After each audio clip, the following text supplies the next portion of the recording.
क्या कोई बेटी अपनी मां की हत्या कर सकती है? क्या कोई बेटी अपने पिता की मौत की वजह बन सकती है? क्या कोई बहन अपने दिव्यांग भाई का हक छीनने की कोशिश कर सकती है? और क्या कोई बहन अपने भाई के साथ एक अलग घर में अलग रिश्ते में रह सकती है? इस आरोप में कितनी सच्चाई है? अगर आपका जवाब नहीं है तो आइए जानते हैं इन सवालों के पीछे छुपी उस कहानी को जिसने पूरे देश को हिला कर रख दिया। मैं हूं आशीष मिश्रा और आप देख रहे हैं जबलपुर क्राइम तक। राजस्थान की राजधानी जयपुर एक ऐसा शहर जहां हजारों परिवार हर रोज सामान्य जिंदगी जीते हैं। उन्हीं परिवारों में से एक था विजय वशिष्ठ यानी विजय शर्मा जी का परिवार।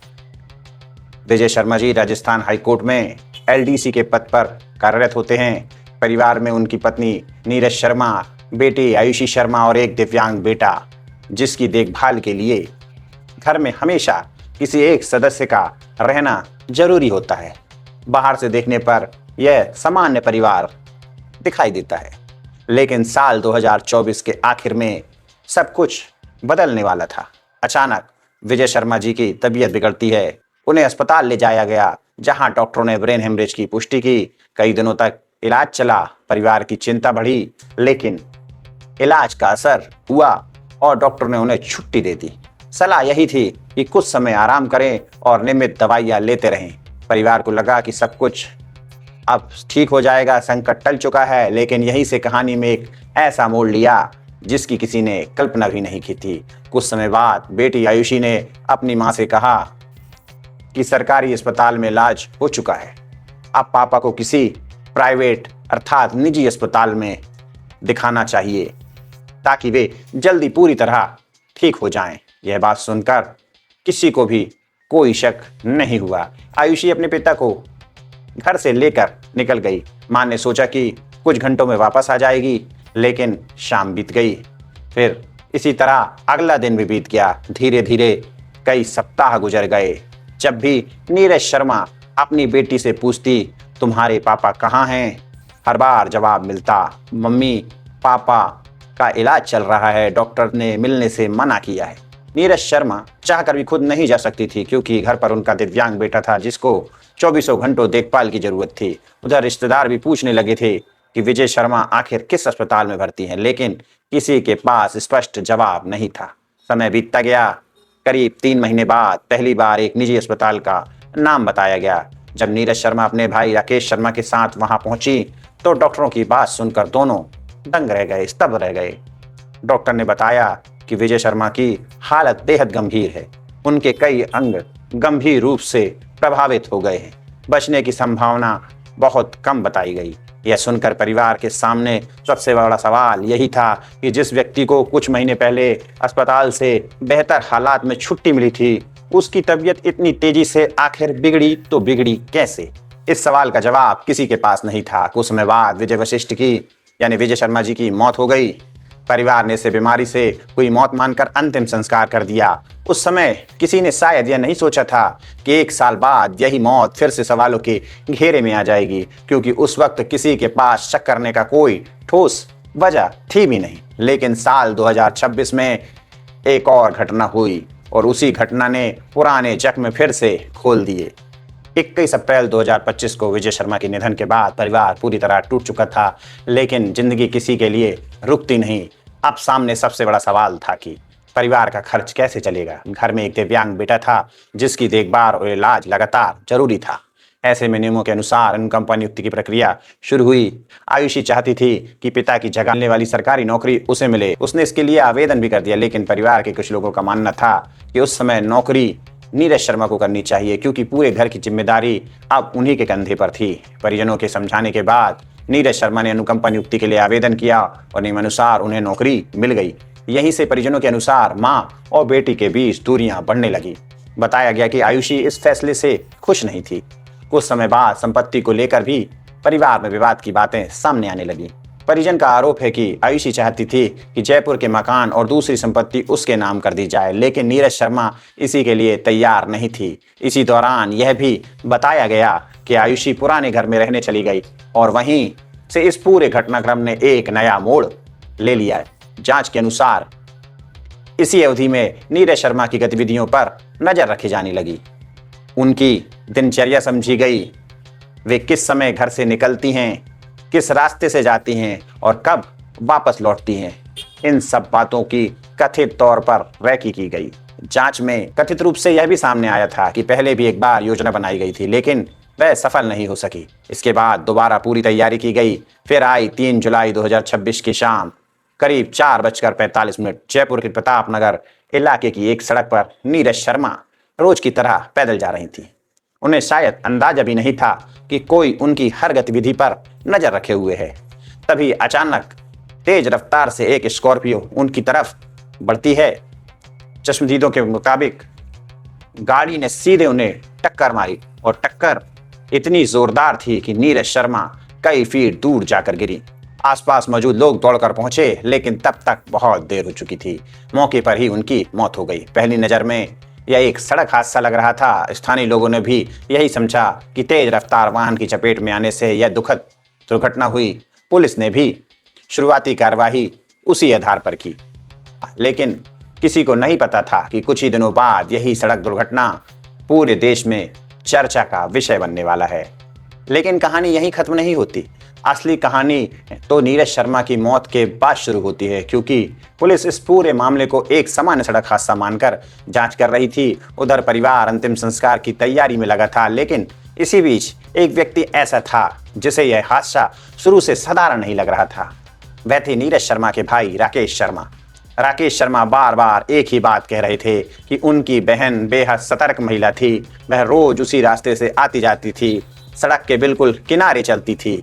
ऐसे में इतनी तेज रफ्तार गाड़ी का सीधे उन्हें निशाना बनाना उन्हें सामान्य दुर्घटना नहीं लग रहा था। यही शक उन्हें पुलिस तक ले गया। उन्होंने पुलिस को लिखित शिकायत दी और इस पूरे मामले की गहराई से जांच करने की मांग की। इसके बाद जांच की पूरी दिशा बदल गई। पुलिस ने उस रास्ते के सीसीटीवी कैमरों की फुटेज जुटानी शुरू की। एक एक कैमरा देखा गया, एक एक मिनट की रिकॉर्डिंग खंगाली गई और यहीं से ऐसी तस्वीर सामने आई जिन्होंने पूरे मामले को पलट कर रख दिया। पुलिस के अनुसार घटनास्थल से कुछ दूरी पर एक स्कॉर्पियो पहले से ही मौजूद थी। वहीं आसपास कुछ संदिग्ध गतिविधियां भी कैमरे में दिखाई दे रही थीं। जांच आगे बढ़ी तो यह भी सामने आया कि नीरज शर्मा की आवाजाही पर कई दिनों से नजर रखी जा रही थी। पुलिस का दावा है कि इसके पहले भी कथित रूप से उन पर हमला करने की योजना बनाई गई थी, लेकिन वह सफल नहीं हो सकी। इसके बाद योजना में बदलाव किया गया। कई दिनों तक उनकी रैकी की गई। उनके घर से निकलने का समय और रोज का रास्ता, उनकी दिनचर्या समझी गई। फिर 3 जुलाई 2026 की शाम कथित रूप से उस योजना को अंजाम दिया गया। सीसीटीवी फुटेज और तकनीकी जांच के आधार पर पुलिस स्कॉर्पियो तक पहुंची। गाड़ी की पहचान हुई। उसके बाद पुलिस उस व्यक्ति तक पहुंची जिसके पास यह वाहन पहुंचा था। वहीं से जांच की अगली कड़ी खुलती चली गई। एक के बाद एक लोगों से पूछताछ हुई। कई लोगों को हिरासत में लिया गया और फिर पुलिस के सामने जो नाम सामने आया उसने हर किसी को हैरान कर दिया, क्योंकि जांच की सुई अब परिवार के लोगों की ओर ही घूम चुकी थी। पुलिस के अनुसार पूछताछ में जिन लोगों के नाम सामने आए उनमें परिवार से जुड़े कुछ सदस्य भी शामिल थे। इसके बाद आयुषी का नाम भी जांच के केंद्र में आ गया। यहीं से यह मामला केवल एक सड़क हादसे का नहीं रह गया, बल्कि एक कथित रूप से सुनियोजित हत्या की जांच में बदल गया। और जैसे जैसे पूछताछ आगे बढ़ी वैसे वैसे कई ऐसे दावे और आरोप सामने आने लगे जिन्होंने पूरे देश का ध्यान अपनी ओर खींच लिया। पुलिस के अनुसार इस मामले में कई लोगों की भूमिका सामने आई।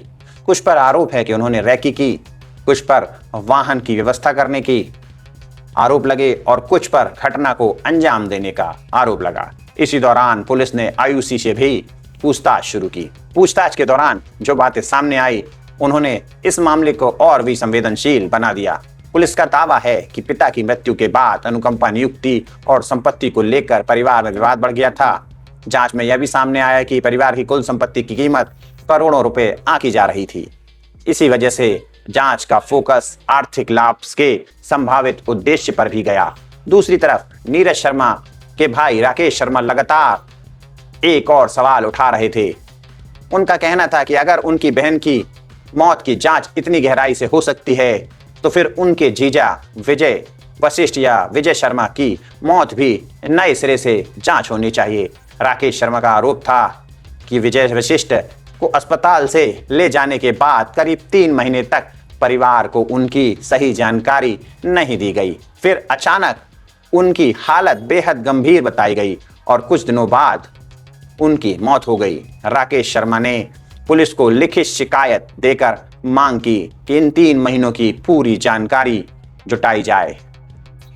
विजय किन किन अस्पतालों में रहे, उनका इलाज किस किस डॉक्टर ने किया और कौन कौन सी दवाइयां दी गईं, इलाज का पूरा रिकॉर्ड क्या कहता है और क्या उस इलाज के दौरान किसी तरह की लापरवाही या कोई आपराधिक साजिश की गई थी। फिलहाल इन सवालों की जांच अलग से की जा रही है। अभी तक पुलिस ने विजय शर्मा की मौत को लेकर अंतिम निष्कर्ष सार्वजनिक नहीं किया है, इसलिए इस मामले पर जांच पूरी होने तक और अदालत की प्रक्रिया पूरे होने तक का इंतजार करना होगा। लेकिन इतना जरूर है कि नीरज शर्मा की मौत की जांच ने 1 साल पुरानी उस घटना को फिर से सवाल के घेरे में ला खड़ा किया। अब पुलिस दोनों घटनाओं के बीच किसी संभावित संबंध की जांच कर रही है। यहीं से यह मामला एक सड़क हादसे से लेकर 2 संदिग्ध मौतों की जांच में बदल गया और पूरे देश की नजर इस केस पर लगातार फिर से टिक गई। आज इस मामले में सबसे बड़ा सवाल यह नहीं है कि 3 जुलाई 2026 को क्या हुआ। सबसे बड़ा सवाल यह है कि क्या रिश्तों से बड़ा लालच हो सकता है? क्या सचमुच एक परिवार के भीतर ऐसी साजिश रची गई जैसा पुलिस का दावा है, या फिर जांच में अभी तक ऐसी और परतें खुलनी बाकी हैं जो तस्वीर बदल सकती है। इसी मामले में एक और आरोप ने लोगों का ध्यान अपनी ओर खींचा। नीरज शर्मा के भाई राकेश शर्मा ने आरोप लगाया कि आयुषी अपने भाई रवि उर्फ बलराम के साथ अलग घर में रह रही थी। उन दोनों के रिश्तों को लेकर भी गंभीर सवाल उठाए और मांग की कि इस पूरे पहलू की भी निष्पक्ष जांच की जाए। हालांकि इस आरोप की न्यायिक पुष्टि नहीं हुई है और पुलिस की ओर से भी इस संबंध में कोई अंतिम निष्कर्ष सार्वजनिक नहीं किया गया है। इसलिए इस पहलू को फिलहाल आरोप और जांच के दायरे में ही रखा जाना चाहिए। फिलहाल पुलिस की जांच में नीरज शर्मा की मौत को एक कथित सुनियोजित हत्या बताया गया है। वहीं विजय शर्मा की मौत को लेकर भी नए सिरे से जांच की जा रही है। दूसरी ओर राकेश शर्मा ने संपत्ति, अनुकंपा नियुक्ति और परिवार के भीतर हुए घटनाक्रम को लेकर कई गंभीर आरोप लगाए हैं। इन सभी दावों को और आरोपों की अंतिम सच्चाई अब अदालत और जांच पूरी होने तक बाद में सामने आएगी। इस पूरे मामले ने एक बात जरूर सिखाई है कि किसी भी बड़ी घटना के पीछे सच्चाई हमेशा पहली नजर में दिखाई नहीं देती। जो घटना शुरुआत में एक सड़क हादसा लग रही थी, जांच आगे बढ़ने के साथ उसने कई नए सवाल खड़े कर दिए। अब इन सवालों के जवाब अदालत, सबूत और जांच ही देंगे। अगर आपको यह रिपोर्ट तथ्यात्मक और उपयोगी लगी हो तो वीडियो को लाइक कीजिए और अपने विचार कमेंट में जरूर लिखें। और ऐसे ही तथ्य आधारित क्राइम रिपोर्ट के लिए जबलपुर क्राइम तक को सब्सक्राइब करें। जय हिंद, जय भारत।